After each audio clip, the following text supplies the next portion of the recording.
$38 million. That was the entire opening weekend, and inside DC Studios, the panic was immediate.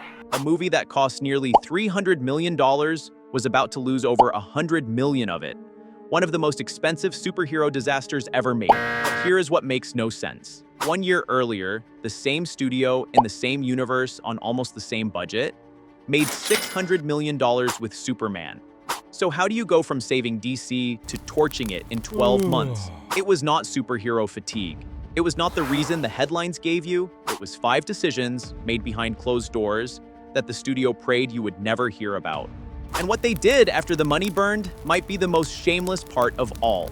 To understand the fire, you have to start with the man holding the match. In 2025, James Gunn rebooted DC with Superman. It worked. $600 million worldwide, over $100 million in profit. The biggest superhero movie of the year, bigger than anything Marvel put out. Gunn was the man who fixed DC. So when he needed a second film to prove the first was not a fluke, he moved fast. Supergirl was not even supposed to be next in line. Gunn bumped it up the schedule, and he told the press the script was one of the best he had ever read. Let that sit for a second. One of the best scripts he had ever read. The plan was simple. Take the goodwill from Superman, spend about $290 million between production and marketing, and print money again. The DC machine was finally working. Every decision from here was supposed to be a victory lap. Instead, every decision poured more fuel on the fire. Here's decision number 1. The script Gunn loved so much was written by Ana Nogueira. Supergirl was her first movie, ever.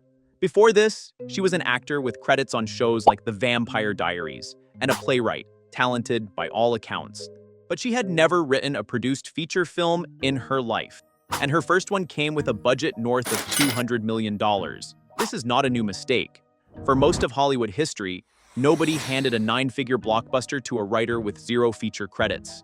In the last 10 years, it happens constantly, and the results are painfully predictable. She had written 2 different Supergirl scripts before this one. Neither survived.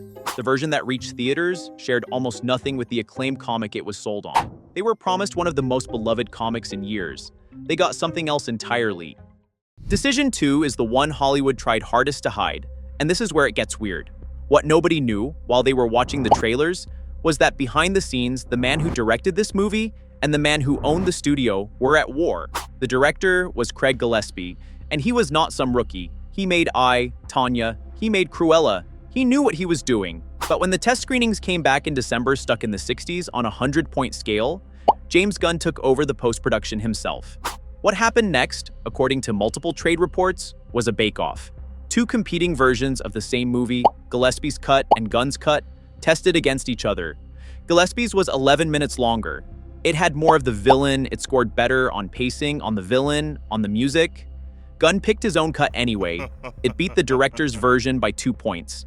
So the studio boss overruled his experienced director, chose his own shorter version by the thinnest margin possible, then hired a new writer for reshoots and cycled through 3 different composers. At one point, the big final battle was set to a cover of Girls Just Wanna Have Fun. Another scene ran over a cover of a Jimmy Eat World song. Fans mocked both. A movie is supposed to have one clear vision. This one was assembled by a committee that could not agree on who was in charge. Nobody was steering the ship. They were fighting over the wheel while the fire spread. Decision 3 you could see from the trailer. The comic this movie was based on, Woman of Tomorrow, written by Tom King and drawn by an artist named Bilquis Evely, is one of the most gorgeous things DC has published in years. It is not a normal superhero story. It is a gritty space western, a grieving Supergirl escorting an alien child on a hunt for the men who murdered her family. Cosmic color, alien skies, wonder on every page. The movie took all of that and drained it. Reviewers described the film as sludgy browns and grays. The action was so visually murky that critics said you could not even follow what was happening. One of the most beautiful stories DC owned turned into what the audience called brown sludge. Think about the decision underneath that. You buy the rights to a book people love partly because it is beautiful to look at. Then you spend $200 million making it ugly. You put the beauty in the marketing to sell the ticket and you leave it out of the actual film. That is not a mistake in the edit. That is a choice, made over and over by people who were supposed to know better. More fuel on the fire. Decision 4 was the marketing, and this one is almost hard to believe. The official poster for this movie had one word on it. Whatever. That was the pitch. A superhero who does not care. The trailers leaned into it. A hard-drinking, cynical Supergirl, hungover, annoyed, dragging herself through the story. Now, in the comic, her drinking comes from real grief. She watched her whole world die.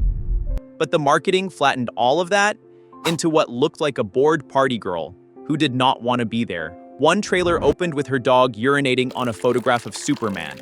Now, a cynical hero can work. But you are asking a parent to buy tickets for the whole family.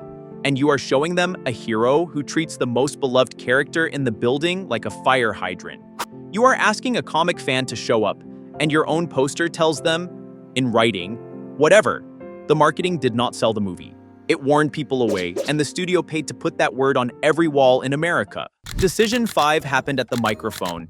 In the weeks before release, the film's star, Millie Alcock, gave a series of interviews that made headlines for all the wrong reasons. She mocked her online critics as burner accounts run by, in her words, dad of 4 Christian types. She gave an uncertain, offhand answer about her character's sexuality that lit up every corner of the internet. Some of the abuse aimed at her was genuinely ugly, but that is not the point. The point is business. Weeks before a $400 million break-even, the face of the movie was in a public fight with a chunk of the exact audience she needed to buy tickets. The comments did not calm the storm. They poured gasoline on the fire. Box office tracking dropped in the days that followed. You do not have to take a side to see the receipt. You just have to read the numbers. Fast forward to opening weekend, when the fire finally reached the box office. Supergirl opened to $38 million. Superman 1 year earlier, on a similar budget, opened to nearly 3 times that. The second weekend is where the flames took hold. The movie dropped 77%, one of the steepest second weekend collapses for any superhero film in history. It limped past $100 million worldwide against a break-even north of $315 million. Industry estimates put the loss at $125 million. To put that in perspective, this movie performed worse than Morbius. Worse than the film that became a meme for being bad. It was supposed to launch a whole new DC universe. Instead, it became the thing the next 10 DC movies would have to apologize for. Warner Brothers rushed it to digital release almost immediately, the studio equivalent of quietly leaving its own party before anyone noticed. Every one of those decisions, the rookie script, Civil War, the brown sludge, the whatever poster, the press tour fight added up to a single number. And the number was $125 million of ash. Here is the part the Fox wants you to watch closely, because this is where most people get it wrong. The moment the money burned, the story changed.